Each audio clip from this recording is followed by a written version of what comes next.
Yo, you guys, this is Blacklist of the Abyss. This is my review for Naruto Chapter 672. And as you can see, I I'm not exactly happy about this chapter, alright? Like the way it started off, it was already just making me think, oh no, oh no, oh no, because we see Sasuke and we see Naruto, and we see these marks in their hands. Sasuke's got this moon mark. Naruto's got this sun mark. You're thinking, oh boy, here we go. Now they've got some new power that we've never seen before, which means it's probably going to be incredibly convenient, perfect for whatever situation they need. And what's worse than that is that Kishi went out of his way to not show their faces, which made me think, oh no. Not only did he give them some crazy new power with those marks on their hands, but he even gave them the Rinnegan. Alright? Like, I'm just like, so the beginning of the chapter already made me just like not look forward to the rest of it because I just didn't want to see what happened. Luckily, the middle, like most of it, wasn't that bad. It was actually pretty legit because it was Guy. He activated Night Guy or Night Moth, whichever you prefer. Night Guy is the manga stream translation. Night Moth is the manga panda translation. Doesn't really matter which one you call it. After that, we got this little flashback from Kakashi, which I didn't. It wasn't a bad flashback or anything. It was fine, I guess. It was fine.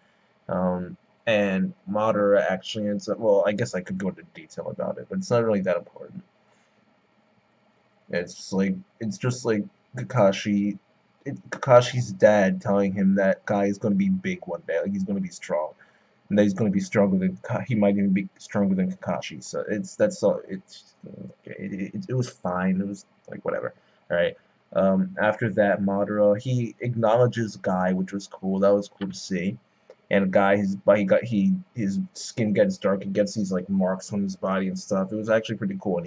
And he ends up hitting Madara with the Night Moth slash Night Guy, and he broke his own leg in the process, but he shattered the entire left half of Madara's rib cage, and oh, not yeah, the left half of his rib cage, and he almost got his heart too. You could because the left half, obviously, the left half is where your heart is, and that's obviously not good for Madara. Madara said himself, like he almost died there, and you see him after the attack. Madara, like he's got this big chunk of his left side just missing. It's like, yo, that you start to think like how powerful was that kick?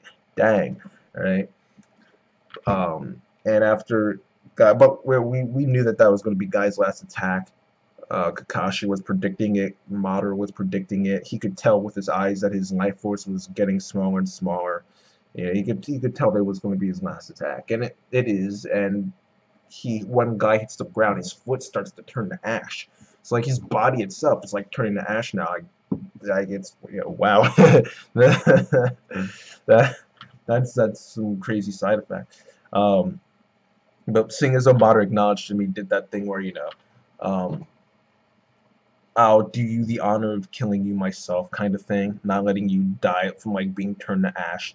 Like I'll kill you myself, and he sends the light and dark style yin yang and yang tone combination of all five changes in chakra nature, that like one of those ball things. He called it a truth-seeking ball, and this how many names is that thing gonna get? Whatever. He sends it to freaking Guy to kill him, and Naruto comes out of nowhere, kicks it out the way, right back at Madara. All right, and he puts his hand on Guy's chest. The mark on his hand gets imprinted onto Guy's chest. It turns completely white, and Guy's life force doesn't disappear completely. It's like it's still small, but it's like still there. All right, it comes back a little bit too, gets a little bit bigger, and it's like he's legitimately going to save Guy. Like no, like, I like Guy and everything, but you can't. God.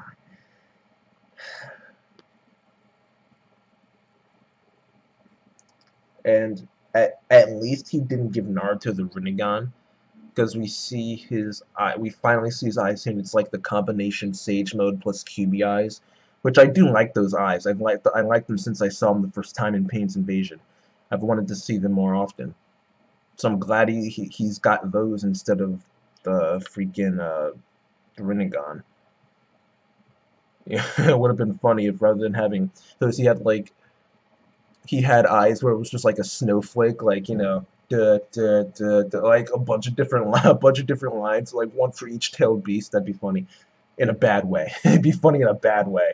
Uh, um, yeah, Naruto saves. Well, Naruto saves Guy with those eyes. Sasuke might actually get the Rinnegan. We haven't seen him yet, unless he just got like a powered up Sharingan. That would be like what? Like, oh, maybe. I don't know. It's still possible for Sasuke to have the Rinnegan, which I don't mind as much as Naruto getting it, since Sasuke is not as strong as Naruto.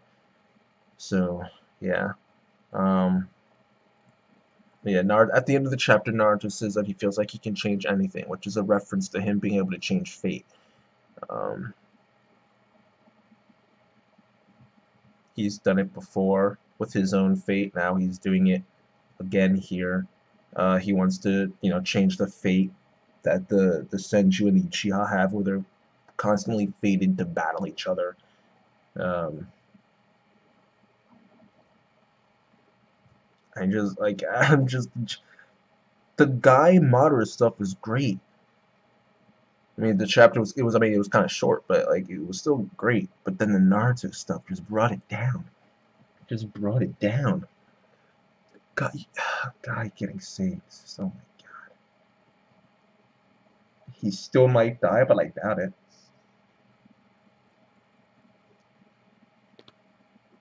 You gotta learn to just kill characters off. I mean, seriously. What's you have a great sense of danger there with Madara taking everyone out. Naruto and Sasuke, the main characters, were on the verge of death. Now you have someone sacrificing their life to damage Madara. You have a great sense of danger going on. But now you're getting rid of it by saying, like, oh, well, anyone who's dying, Naruto will just save them, so no one's gonna die, no one's gonna get hurt, blah blah blah. It's like, well, they'll get hurt, but it just all it does is affect the story negatively. You might like Guy. I mean, I like him too. I don't want him to die, but since it's gotten to this point, he has to die. All it does is hinder the all it does is hurt the story if he stays alive, and at this point, that's what it's looking like, which is disappointing. But I guess I'll just wait for next week. Hopefully, it's not as bad as I think it is, but it's not looking too good right now, you guys. Overall, I'll give this chapter 7 out of 10, since the greater majority of it was great. But yeah, I'll have to take a wait and see approach with this one to see if it turns out somewhat good. But yeah, that's it, you guys. Chapter of Naruto gets a 7 out of 10. Rate, comment, subscribe, and I'll see you guys next time.